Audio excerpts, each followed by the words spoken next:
Maintenant, on va parler d'agriculture. La PAC, donc la politique agricole commune, c'est le premier budget européen et c'est un paquebot. Ça veut dire que vous ne lui faites pas faire un tête à queue parce que c'est pas conçu pour ça et ça peut pas marcher comme ça en termes de transition sur les territoires avec les acteurs concernés, etc. Par contre, ce qu'on a fait, c'est qu'on a deux éléments clés qui sont transformationnels. Le premier, c'est que donc la PAC, sans rentrer dans la technique, mais la PAC, il y a deux piliers. Il y a le pilier 1 qui est le cœur du réacteur, qui est les aides directes aux agriculteurs.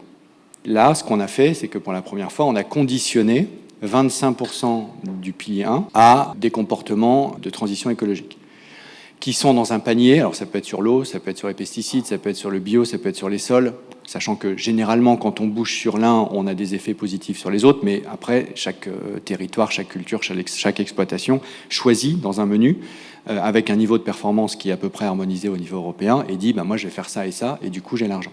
Je pense qu'il n'y a aucune autre profession qui, aujourd'hui, a 25% de son revenu conditionné à sa pratique verte. Ça prouve qu'on a mis la barre quand même assez haut. Et le deuxième élément sur la PAC, c'est que la politique agricole commune, c'est une addition de plans nationaux, qu'on appelle les PSN, les plans stratégiques nationaux. Ça, c'est le cœur du réacteur. C'est ça qui fait que quand vous remettez votre plan stratégique national à Bruxelles, vous chopez l'argent en contrepartie. Et donc, ce qu'on a dit dans la PAC, c'est que la nouvelle PAC, c'est que si votre plan stratégique national n'est pas aligné avec les règles du Green Deal, donc par exemple la neutralité climat, ou la protection de la nature, ou la baisse des pesticides, etc., alors vous ne recevez pas l'argent. Donc ça, c'est difficile de faire plus dur, puisque c'est pas vous recevez 98,4%, etc. Non, c'est juste blanc ou noir.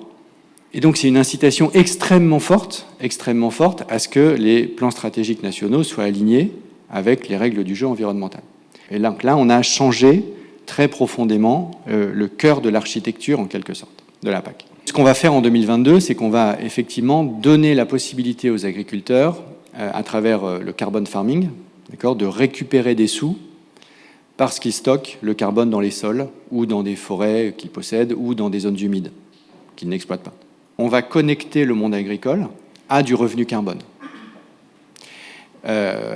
Comme le prix du carbone ne cesse d'augmenter, on va le connecter à un revenu carbone qui ne cesse d'augmenter. Et donc, ça va commencer à devenir intéressant pour un agriculteur à 60, 70, 80, 90 euros la tonne de CO2, de dire, OK, à chaque fois que je stocke une tonne dans ma prairie, hop, ça rentre.